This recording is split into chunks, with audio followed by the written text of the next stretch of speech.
एक प्रसिद्ध संत के मुख से घटना सुनी थी। एक वैरागी संत, बहुत ही पहुंचे हुए संत, जो हमेशा विचरण करते रहते, एक जगह से दूसरी जगह, यहाँ से वहाँ, आज यहाँ कल वहाँ, हमेशा घूमते रहते, अल्हड़ मस्त संत। और घूमते घूमते अपने शिष्य बनाते, उनको दीक्षा देते। ऐसे एक बार विचरण करते हुए एक गांव पहुंचे। ग्रीष्म ऋतु का समय, दोपहरी कड़ी धूप, बहुत ही गर्मी का अनुभव कर रहे हैं।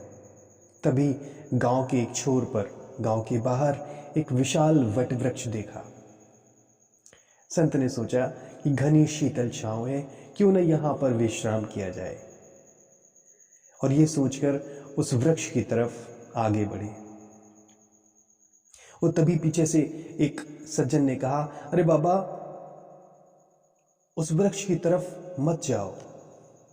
बोले क्यों?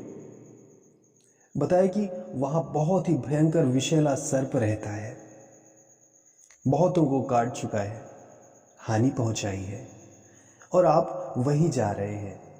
महात्मा भी बड़े अद्भुत होते हैं। वे बोले, कोई बात नहीं, हम उसे भी समझाएंगे। अच्छा, महात्मा सर्प को भी समझा लेते हैं। हम तो सबको समझाते हैं, शिक्षा दीक्षा देते हैं, और यही तो हमारा काम है, दुर्जन को सज्जन बनाना। लोगों ने बहुत रोका, संत नहीं माने, संत चले गए।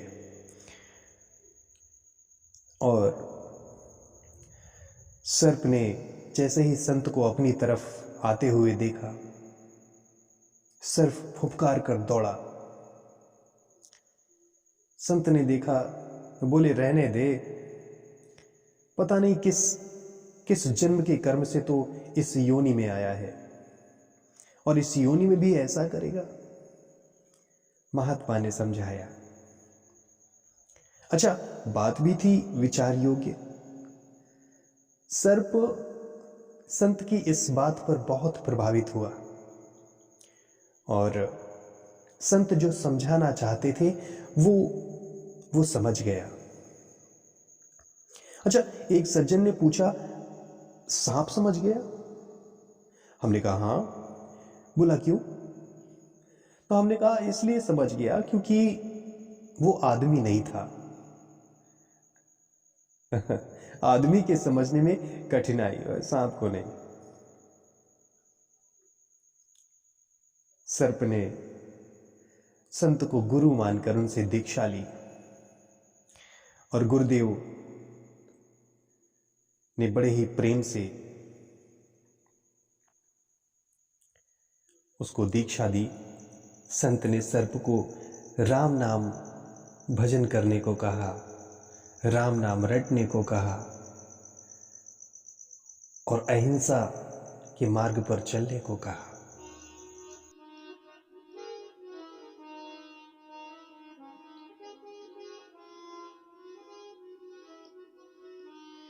राम कहो मेरे भाई, सीता राम कहो, राम कहो मेरे भाई।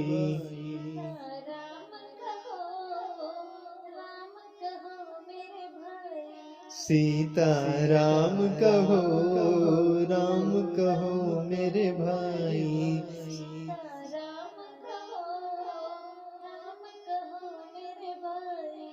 गणपति शारद हनुमत नारद, शंभु भवानी माई, शंभु भवानी माई। तुलसी सूर कबीर सभी ने नाम की महिमा गाई। सीता राम कहो, सीता राम कहो, राम कहो मेरे भाई। सीता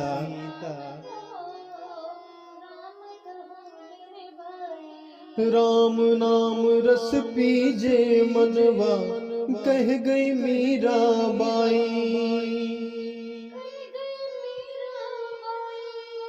राम नाम तो ते को रटा के, गणिका ने गति पाई। सीता राम कहो राम, सीता राम कहो राम कहो मेरे भाई। सीता राम सुमिरत नाम कटे भव संकट, गावत संत समुदाय। हे विवेक आनंद मिले मन, भजो सिया रघुराई। सीता राम कहो, सीता राम कहो राम कहो मेरे भाई।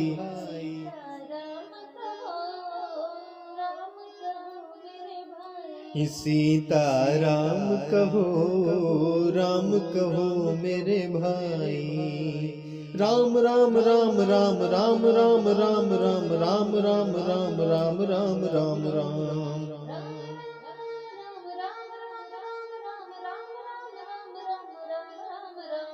राम राम राम राम राम राम राम राम राम राम राम राम राम राम राम।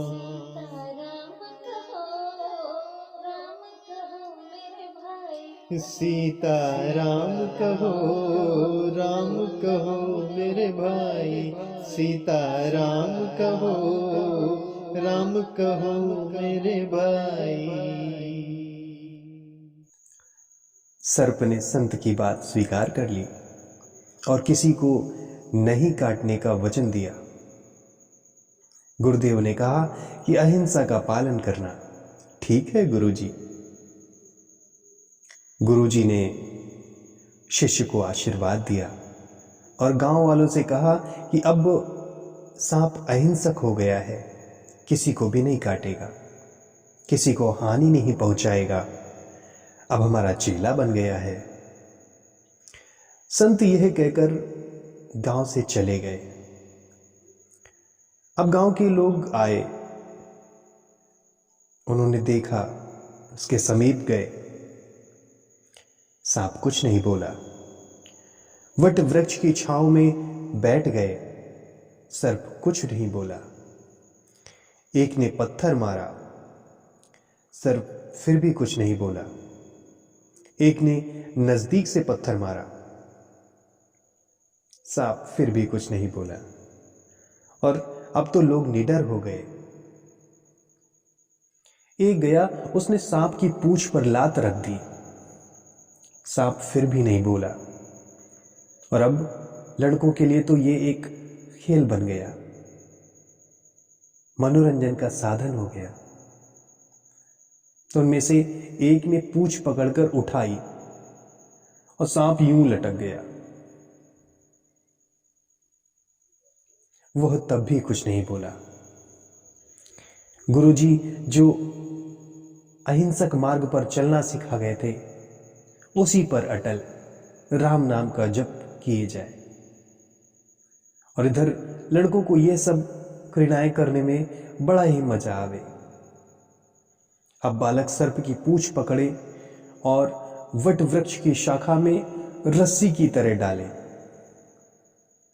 और उसी में झूला झूले, और झूलते झूलते थक जावे तो घर भोजन करने चले जावे, और भोजन करके आवे तो फिर झूला झूले। लेकिन सांप फिर भी अपनी बातों पर अटल कुछ नहीं बोला। वह वास्तविक अहिंसक हो गया। पर उस बेचारे की 5 दिन में ही ऐसी दुर्दशा हुई कि वो मरना सन्न,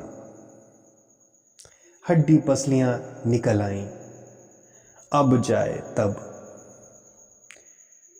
गुरुजी 6वें दिन लौटे और चेला को देखने गांव के किनारे वट वृक्ष के नीचे पहुंचे। कि वास्तव में सांप अहिंसा के मार्ग पर है या अपने स्वभाव के अनुरूप हिंसक तो नहीं हो गया। अब गुरुजी चेला को देखे, चेला चेला, और चेला कहीं दिखाई ना दे। और ज्यों ही गुरुजी ने वट वृक्ष की शाखा की तरफ देखा, सांप वट वृक्ष की शाखा पर लटक रहा था। उसकी हड्डी पसलियां सब एक, सूखा सा, बिल्कुल मरणासन्न। गुरुजी हतप्रभ, उन्होंने उसकी ये हालत देखी और मुंह से राम राम राम। हे वत्स, तुम्हारी यह दशा, ऐसी अवस्था किस कुसंग से हुई है? सर्प कराहते हुए बोला कि गुरुजी, यह दशा कुसंग से नहीं सत्संग से हुई है। सत्संग से?